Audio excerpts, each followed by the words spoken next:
আসসালামু আলাইকুম। সচেতন নাগরিক মহল, মাননীয় সরকার প্রধান, মাননীয় প্রধান উপদেষ্টা, বিশেষ করে উত্তর সিটি কর্পোরেশনের আন্ডারে প্রশাসক, এটি পশ্চিম ধানমন্ডির একটি রোড। এটি কাদেরাবাদ অভিজাত এলাকা থেকে শুরু হয়ে এটি রায়ের বাজার গেছে, এটা সাদেক খান সড়ক হয়ে এটি কাদেরাবাদ সড়ক থেকে সাদেক খান সড়কে পড়েছে। এটি কল্পনা করা যায় না, এটি ঢাকার রোড। এটা আজ থেকে নয়, আজ থেকে 2 বছর পর্যন্ত এই রোডটি ভাঙ্গা। কোনো গার্ডিয়ান নেই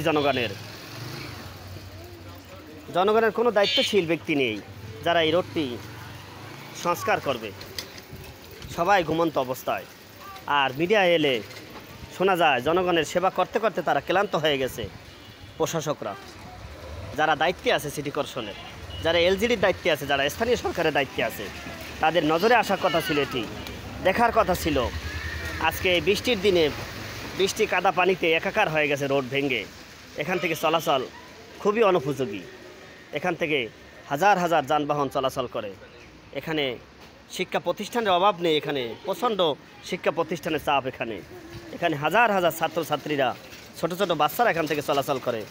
রিক্সায় গাড়িতে চলাচল করা বড় কঠিন, হেঁটে যাওয়া তো আরও কঠিন। তাই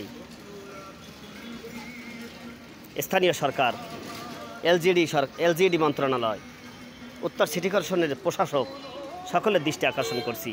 বিশেষ করে মাননীয় প্রধান উপদেষ্টা স্যারের দৃষ্টি আকর্ষণ করতেছি যে এই রোডটি যেন দ্রুত নজর দেওয়া হয় রোডটি সংস্কারের ব্যাপারে। তাহলে এখানে লক্ষ লক্ষ জনগণ উপকৃত হবে, চলাচলে তাদের জন্য সহজ হবে, তাদের জীবনযাত্রা সহজ হবে, তারা আশঙ্কায় থাকবে না। এখান থেকে হেঁটে যাওয়াই বড় কঠিন, গাড়িতে যাওয়া তো আরও কঠিন। এটি ঢাকার ধানমন্ডির একটি এলাকা, বিশ্বাস করা যায় না। সভ্যতাকে লজ্জা দেয়। আমাদের যারা সভ্যতা দাবি করি আমরা, এই সভ্যতাকে লজ্জা দেয় এমন পরিস্থিতি এই রোডে। আজকে 2টা বছর পর্যন্ত এই রোডটা এই অবস্থায়, কিন্তু এই পর্যন্ত কোনো সংস্কার হয়নি। খানাখন্দে ভরপুর এই রোডটি। ধন্যবাদ সবাইকে। এই রোডের সংশ্লিষ্ট যারা আছেন, রোডের দায়িত্বে যারা আছেন, বিশেষ করে উত্তর সিটি কর্পোরেশনের প্রশাসক, ধন্যবাদ সবাইকে। আপনাদের দৃষ্টিতে যদি আসে, আপনারা অবশ্যই জনগণের পক্ষে দাঁড়াবেন, এই রোডটি দ্রুত সংস্কার করবেন। সোশ্যাল মিডিয়ার সচেতন নাগরিক মহল, সোশ্যাল মিডিয়ার ব্যবহারকারী বন্ধুরা, আপনাদের সামনে এই পোস্টটি গেলে আপনারা অবশ্যই সহযোগিতা করবেন যেন এটি পৌঁছে যায় সংশ্লিষ্ট মন্ত্রণালয়ের আন্ডারে।